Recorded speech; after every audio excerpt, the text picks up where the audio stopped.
পৃথিবীতে মৃত্যুর বর্তমানে প্রধান কারণ হলো হার্ট অ্যাটাক। হার্ট অ্যাটাকের আসলে অনেকগুলো কারণ আছে, অনেকগুলো রিস্ক ফ্যাক্টর আছে। প্রধান যে একটি রিস্ক ফ্যাক্টর আছে সেটা হলো কোলেস্টেরল, রক্তে অতিরিক্ত কোলেস্টেরল বেড়ে যাওয়া। এই কোলেস্টেরলটা কি, আপনি যদি কোলেস্টেরল চেক করতে হয় সিরিয়াম লিপিড প্রোফাইল চেক করবেন। এখানে মোট 60টি কোলেস্টেরল আছে, এইচডিএল, এলডিএল, ট্রাইগ্লিসারাইড এবং টোটাল কোলেস্টেরল। এই যে এখানে যে এইচডিএল, হাই ডেন্সিটি লাইপোপ্রোটিন, এটা হলো শরীরের ভালো কোলেস্টেরল।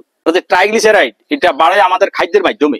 আর এলডিএল এবং টোটাল কোলেস্টেরল, এই দুটি কোলেস্টেরল তৈরি করে আমাদের লিভার।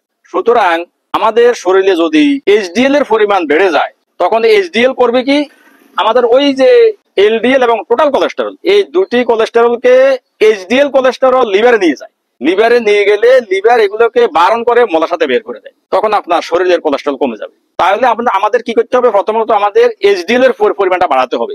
এইচডিএল এর পরিমাণটা কিভাবে বাড়বে, এইচডিএল এর পরিমাণ বাড়াতে হলে প্রথমত হলো সামুদ্রিক মাছ।